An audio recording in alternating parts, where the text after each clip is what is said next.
Salut mes chers abonnés, j'espère que vous allez bien. Ben moi ça va très bien à peu près. Donc je vais parler un peu de ma transition de A à Z. Donc à l'âge de 11 ans, donc je suis allé au Mali et c'est là où je me sentais beaucoup plus femme que homme. Et donc je me suis inventé un monde imaginaire. Et oui, parce que à cette époque, la transition n'existait pas. Et puis, je vais vous dire franchement, ça n'existait pas vraiment. J'étais pas au courant.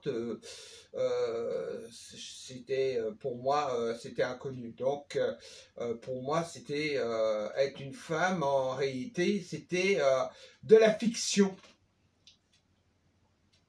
Donc j'ai inventé plusieurs personnages, tout ça, donc je vivais dans mon monde.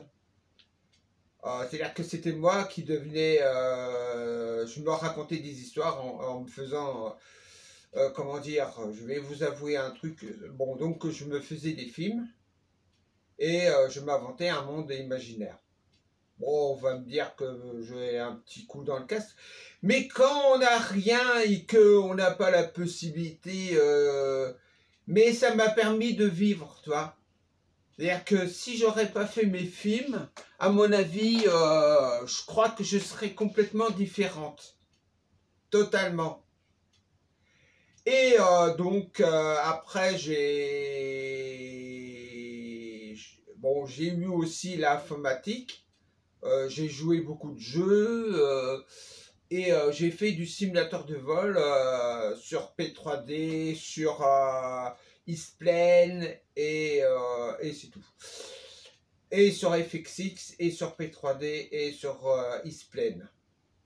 Donc je pilotais des 737, des 747 et des petits avions au plus proche du réel grâce à Ivao. Et avant, j'étais dans une compagnie aérienne, mais malheureusement, ça a tourné un peu au vinaigre. Et bon, revenons à nos moutons. Donc, à cette époque, bon, c'est vrai que je pouvais le faire vers 20 ans. Malheureusement, à cette époque, c'était mal vu d'être une femme transgenre. Oui, parce qu'on les... comment dire, on les psychiatrisait, c'est-à-dire qu'on croyait que c'était des gens fous. Mais non, c'était pas des gens fous, c'était des gens qui avaient un problème de genre. Donc, et puis il y avait ces fameux Steph qui pensaient que les trans c'était des hommes qui se déguisaient en femmes pour les violer.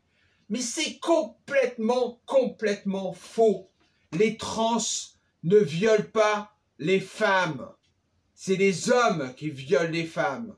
Ou il y a des femmes qui violent des hommes. Hein, ça peut arriver, arrêtez de raconter n'importe quoi, vous les TEF.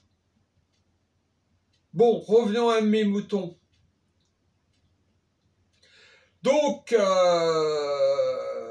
je faisais du simulateur et tout. Donc, à 58 ans, j'ai décidé, grâce à, donc, il y a quelqu'un, une personne que je connais,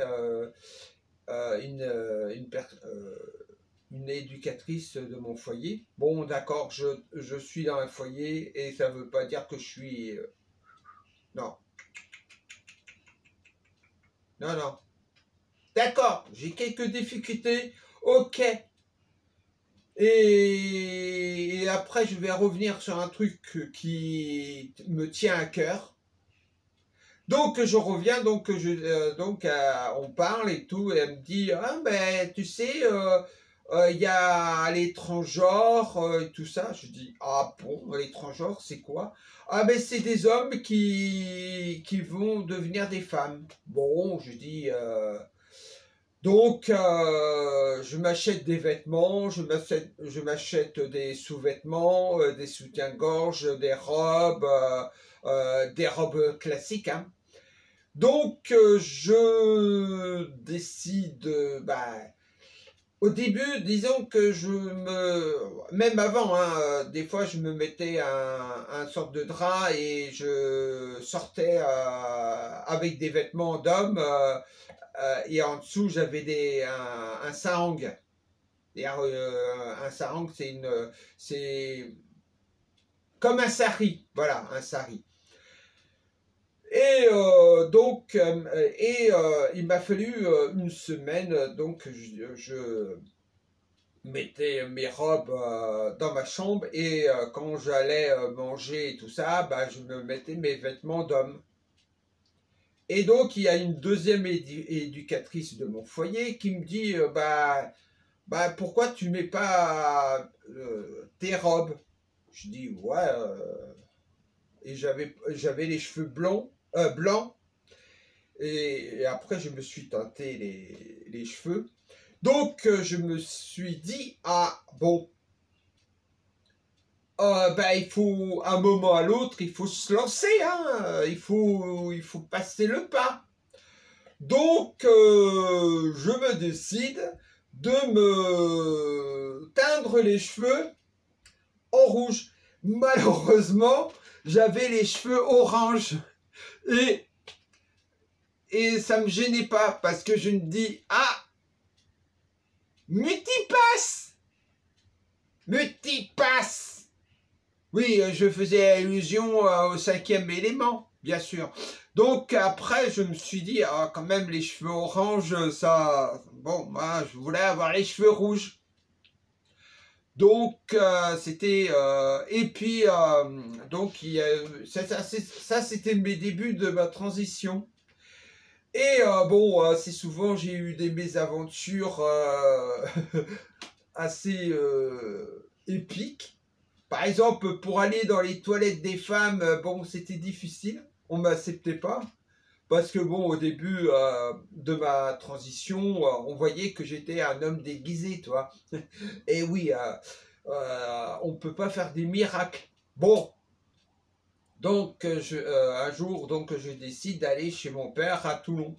Et je vais au WC et il y a la bonne femme qui me dit non, non, toi, immédiatement dans les toilettes des hommes. Bon, je ne veux pas la contrarier, j'y vais, j'ai mes cicuttes.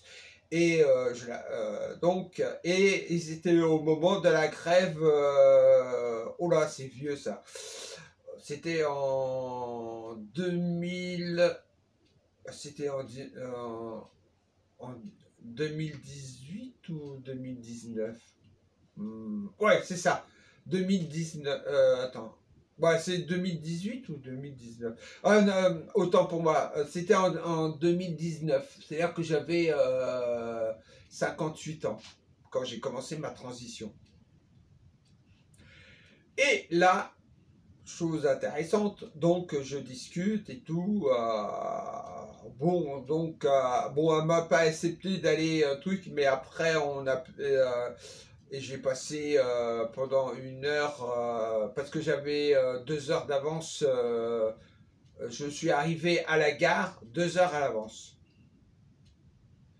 Donc je vais chez mon père. Mon père il m'accepte moyennement.